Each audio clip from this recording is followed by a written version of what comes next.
তাহলে ডার্লিং, আজ রাতে কি তোমার ইঞ্জিন খালি যাবে? পেট্রোল ঢাললে যদি অসুবিধা হয়?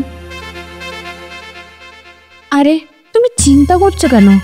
আমার ইঞ্জিন হচ্ছে 18 চাকার লরির ইঞ্জিনের সমান। এতে 2-4 লিটার পেট্রোল ঢাললে কিচ্ছু হবে না। এবার এসো দেখি মনের আনন্দে আমার ইঞ্জিনে পেট্রোল দিতে।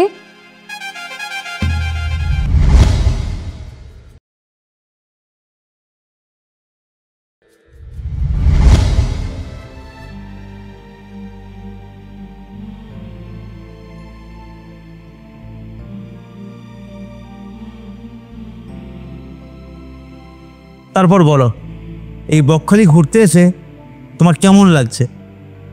সবই ভালো, কিন্তু বক না থাকলেই খালি। তাই জন্য মনে হচ্ছে হ্যাঁ সত্যি আছি আমরা বকখালি। তা আমি বলি কি চন্দ্র, কাল না আমরা এখান থেকে চলে যাই জানো? আরে না না, মন খারাপ করো না।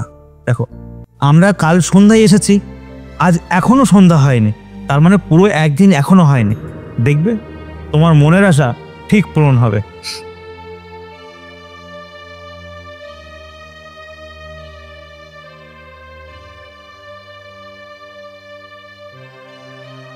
নিশা, ছেলেটাকে দেখো। বলে অনেকক্ষণ দাঁড়িয়ে দাঁড়িয়ে ওখানে দেখছি সিগারেট খাচ্ছে। আমার মনে হয় ও গভীর কোনো চিন্তার মধ্যে আছে, বুঝলে? চলো যাই থানা।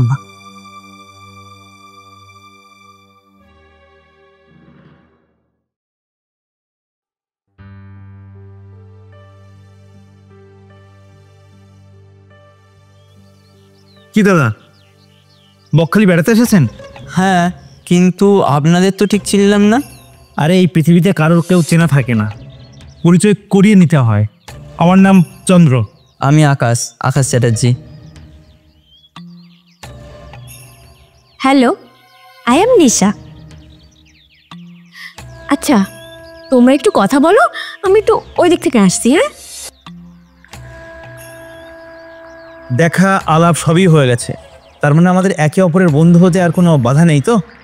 আরে না না, বাধা থাকবে কেন? তো কি ব্যাপার, বেড়াতে এসেছো, একা একা দাঁড়িয়ে সিগারেট খাচ্ছ, তোমায় দেখে মনে হচ্ছে তুমি খুব চিন্তায় আছো। যদি বন্ধু মনে করো তাহলে আমাকে বলতেই পারো। আসলে আমি একজনকে খুব ভালোবাসি, কিন্তু জানতাম না যে সে আমায় কখনো মন থেকে ভালোই বাসেনি। আর গতকাল সে অন্য একজনকে বিয়ে করেছে মন্দিরে গিয়ে।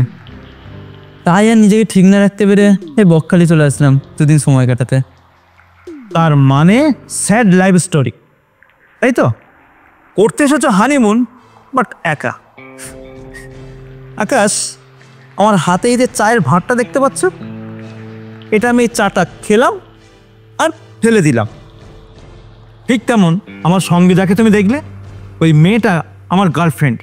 ও আমাকে ভীষণ ভালোবাসে, বাট আমি জানি আমার কাজ হয়ে গেলে ওই ভাঁড়ের মতো ওকে আমি ছুঁড়ে ফেলে দেবো। কিন্তু আরে বন্ধু, জীবনে চলতে গেলে এই কিন্তু, যদি, তবে এত কিছু মানতে গেলে চলে না। তাই একবার দাও, তুমি উঠেছো কোন লজে? Hotel rainbow. আরে ওই হোটেলে তো আমরাও আছি। তুমি এক কাজ করো, আর সন্ধ্যায় তুমি আমাদের রুমে চলে এসো, একসাথে পার্টি করা যাবে। দেখবে তোমার মনটা একটু ফ্রি হবে। আমাদের রুম নম্বর 203। কি, আসবে তো? আপনাদের যদি আপত্তি না থাকে আমি অবশ্যই যাব। কি গো, অনেক দেরি হয়ে যাচ্ছে তো, এসো রুমে যাবে তো? শোনো না, এবার আমাকে যেতে হবে, তাহলে ওই কথাই রইলো। আজ সন্ধ্যায় রুম নম্বর 203, হোটেল রেনবো।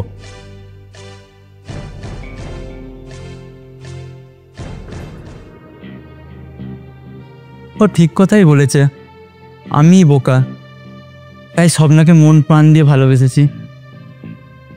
কিন্তু এবার থেকে আমি পুরো অন্য জীবনে চলবো।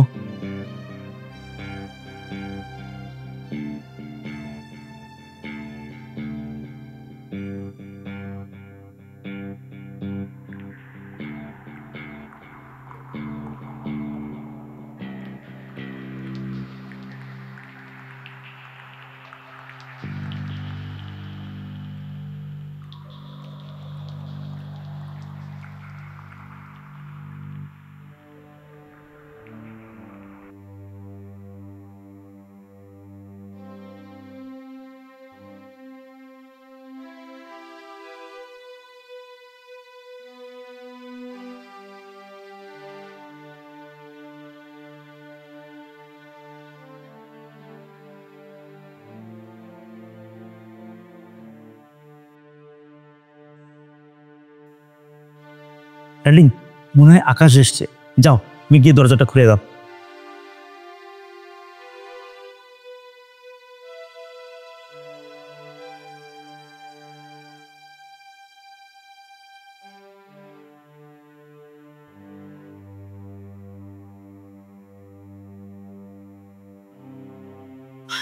এতক্ষণ আসার সময় হলো? আরে না, ওই বাড়িতে ফোন করেছিল, তাই কথা বলতে বলতে একটু দেরি হয়ে গেল। ও আচ্ছা, ঠিক আছে, ভেতরে এসো।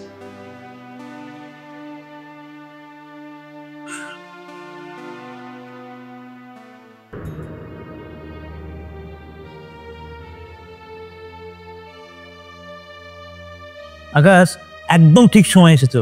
যেই আমরা পেটটা বানিয়ে এক চুমুক দিতে যাবো, অমনি দরজায় টিং টং।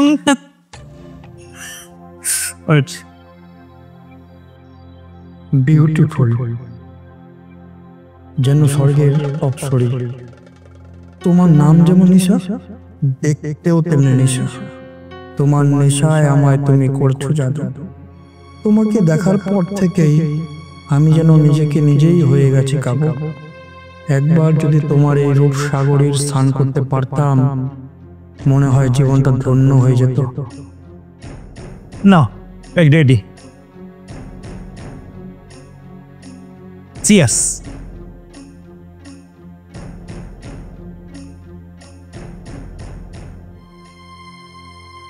বুঝলে আকাশ, পাশে যতই সুন্দরী গার্লফ্রেন্ড থাকুক না কেন, এই বন্ধু থাকার মজাটাই আলাদা। কি? তার মানে আমার কোনো দাম নেই? আছে ম্যাডাম, আছে। তবে এই নেশার জায়গায় তোমার থেকে এই বন্ধুর দামটা বেশি। আবার এই নেশা শেষ হয়ে গেলে তখন আবার এই নেশার দামটা বেশি। কি আকাশ, ঠিক বললাম তো? কথাটা একদম ঠিক। তোমাদের সাথে পরিচয় হয়ে আর সময় কাটিয়ে নিজে খুব ভাগ্যবান মনে হচ্ছে, না হলে একা একা তো খুব বোরিংই লাগছিল। আরে এসব হচ্ছে ওপরওয়ালার খেলা। না হলে বকখালির মতো জায়গায় এসে তোমার মতন একটা ভালো বন্ধু পেতাম নাকি তোমার সঙ্গে আমাদের এভাবে দেখা হতো? একদমই ঠিক বলেছো ডার্লিং। আচ্ছা আকাশ, আমি 1 মিনিট একটু আসছি, হ্যাঁ? কারণ আমার এই মদ খাওয়ার সময় না বারবার একটু এটা পায়।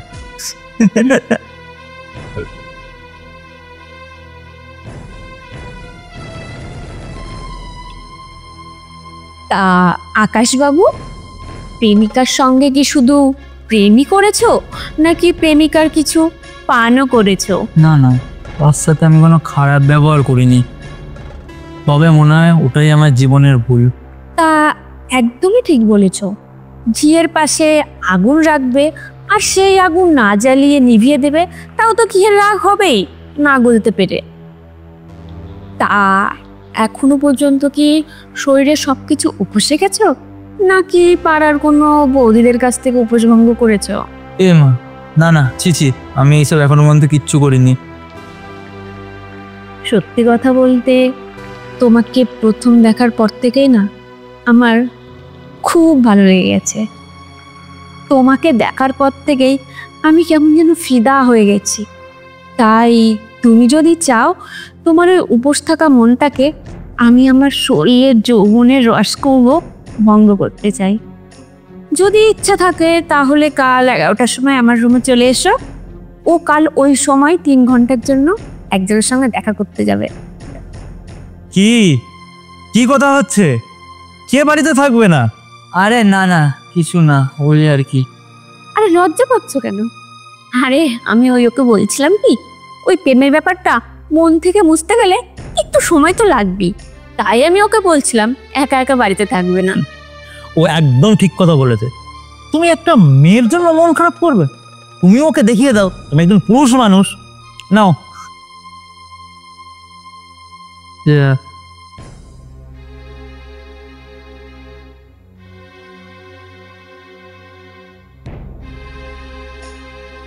এবার না আমার নেশা হয়ে গেছে, তাহলে আমি এখন আসি।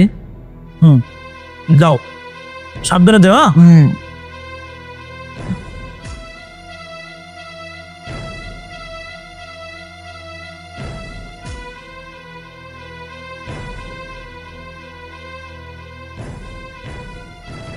তাহলে ডার্লিং, আজ রাতে কি তোমার ইঞ্জিন খালি যাবে? পেট্রোল ঢাললে যদি অসুবিধা হয়? আরে তুমি চিন্তা করছো কেন? আমার ইঞ্জিন হচ্ছে 18 চাকার লরির ইঞ্জিনের সমান। এতে 2-4 লিটার পেট্রোল ঢাললে কিচ্ছু হবে না। এবার এসো দেখি মনের আনন্দে আমার ইঞ্জিনে পেট্রোল দিতে।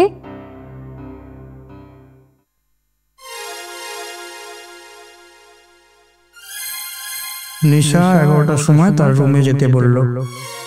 কি করবো, যাবো? দেখতেও মালটা সুপার হেভি সেক্সি, কিন্তু হঠাৎ আমাকে দেখলো, হঠাৎ পরিচয়, আবার হঠাৎ করে আমাকে ভালো লেগে গেল। এর মধ্যে অন্য কিছু রহস্য নেই তো? রহস্য থাকবে। কোনো টাকা পয়সা নিয়ে আমি সঙ্গে যাব না। স্বপ্ন তো জীবন থেকে চলে গেছে, যাই হয় হবে। 11টার সময় নিশার সাথে সময় কাটিয়ে নিজের জীবনটাকে একটু আনন্দময় উপভোগ করে তুলি।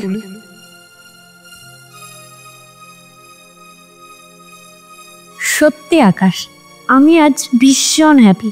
কাল তোমাকে দেখার পর থেকে তোমার সাথে সঙ্গ দেবো বলে যেন অস্থির হয়েছিলাম। সত্যি কথা বলতে, তোমাকে প্রথমবার দেখার পরে না আমি যেন কেমন হয়ে গেছিলাম। এর আগে তোমার মতন এত সুন্দর মেয়ে আমি কখনো দেখিনি। আর তোমার ওই বন্ধু চন্দ্র আছে না, ও কোনো ক্ষমতা নেই, পুরো একটা আইসক্রিমের মতো। আইসক্রিম যেরকম বরফের মধ্যে থাকলে খুব সুন্দর, আর বরফ থেকে বের করলে গলে জল, একটা যেন কাঠি দাঁড়িয়ে থাকে, যার কোনো অস্তিত্ব নেই। আচ্ছা, তোমার প্রেমিক যদি জানতে পারে? তাতে আমার বয়ে গেছে, ওকে আমার বল, ও তো আমার টাইম পাস। যাই হোক, বাদ দাও, চলো আর দেরি না করে তোমার কত পেট্রোল আছে আমার এই ইঞ্জিনে ঢালো দেখি।